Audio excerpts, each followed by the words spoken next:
Bonjour et bienvenue dans Voir le monde autrement, votre rendez-vous hebdomadaire pour comprendre l'actualité mondiale avec clarté, sans parti pris. Chaque semaine, nous faisons le point sur les faits marquants aux États-Unis, en Amérique latine, en Europe, en Afrique, en Asie et au Proche-Orient, pour vous offrir une vision globale, équilibrée et indépendante de l'information. Bonjour à toutes et à tous. Voici votre édition hebdomadaire du JT mondial. Cette semaine, tensions budgétaires aux États-Unis, évolutions énergétiques en Amérique latine, renforcement militaire au Moyen-Orient, pression diplomatique en Asie et ajustements économiques en Europe. Tour d'horizon des faits. Lors de la conférence de Munich, la directrice générale de l'Organisation mondiale du commerce, Ngozi Okonjo-Iweala, a appelé à une réforme du système commercial multilatéral. Elle a souligné la nécessité d'adapter les règles du commerce international aux évolutions économiques actuelles. Alors Chloé, que s'est-il passé cette semaine aux États-Unis d'Amérique? À Washington, le Department of Homeland Security se dirige vers une fermeture partielle faute d'accord budgétaire au Congrès. Les fonctions essentielles seraient maintenues, mais du personnel non essentiel pourrait être placé en congé administratif si aucun compromis n'est trouvé. Sur le plan économique, le Bureau of Labor Statistics a publié une révision annuelle importante. La croissance de l'emploi sur 12 mois jusqu'à mars 2025 a été révisée à la baisse de 862 000 postes. Pour janvier 2026, 130 000 créations d'emplois ont été enregistrées, avec un taux de chômage à 4,3%. Les données révisées montrent cependant une dynamique plus modérée qu'initialement estimée pour 2025. Sur le plan judiciaire, un juge fédéral au Texas a bloqué une règle élargissant les obligations de divulgation dans les procédures de fusion, estimant que l'autorité de régulation avait outrepassé ses compétences. Concernant l'Amérique latine, À Buenos Aires, l'Argentine et les États-Unis ont signé un accord réciproque de commerce et d'investissement. Le texte prévoit un accès facilité à certains marchés et une coopération accrue dans les domaines industriels et agricoles. Au Venezuela, Washington a publié de nouvelles licences élargissant la capacité de certaines compagnies énergétiques à opérer dans le pays. Ces autorisations encadrent strictement les mécanismes de paiement. Le raffineur américain Valero pourrait importer jusqu'à 6,5 millions de barils de brut vénézuélien en mars.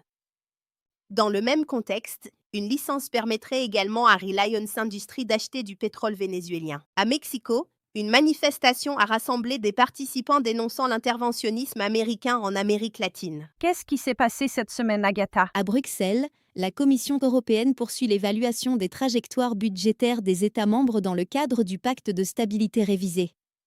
Ce suivi s'inscrit dans le processus institutionnel régulier de coordination économique au sein de l'Union. À Munich, lors de la conférence sur la sécurité, plusieurs dirigeants européens ont appelé à renforcer l'autonomie stratégique du continent. La présidente de la Commission européenne, Ursula von der Leyen, a plaidé pour une Europe plus indépendante en matière de défense et d'énergie. Le Premier ministre britannique Keir Starmer, de son côté, insistait sur la nécessité d'une coopération renforcée entre le Royaume-Uni et l'Union européenne dans le domaine sécuritaire. Et en Afrique, Mia, quelle nouvelle marquante? En Afrique de l'Ouest, les autorités béninoises ont confirmé les résultats des élections législatives du 11 janvier 2026, avec une majorité conservée par les partis soutenant le gouvernement. En Libye, l'Organisation internationale pour les migrations a signalé un naufrage au large des côtes nord, avec un nombre important de victimes et seulement 2 survivants recensés. Au Sénégal, la police a annoncé le démantèlement d'un réseau présumé d'exploitation d'enfants, avec plusieurs arrestations. En République démocratique du Congo, le président Félix Tshisekedi a accepté le principe d'un cessez-le-feu proposé par l'Angola dans le cadre des efforts de médiation régionale. Cette initiative intervient dans un contexte de tensions persistantes avec le groupe armé M23.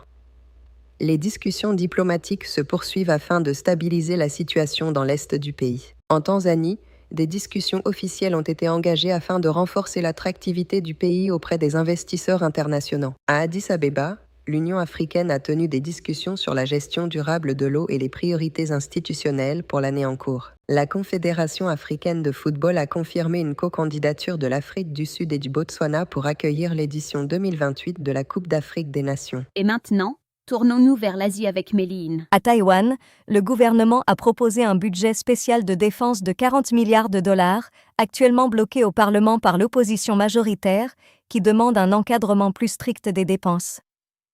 Dans ce contexte, des parlementaires américains ont adressé une lettre appelant à son adoption, sans caractère contraignant. Les autorités taïwanaises ont également indiqué avoir discuté avec les États-Unis des acquisitions d'armements prévues dans ce cadre.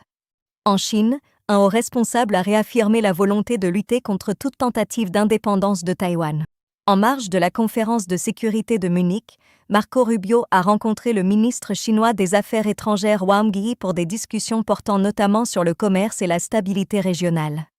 Au Pakistan, un séisme de magnitude 5,5 a été enregistré selon le Centre allemand de géosciences. Au Bangladesh, les résultats officiels des élections législatives ont confirmé une large majorité parlementaire pour le Bangladesh Nationalist Party.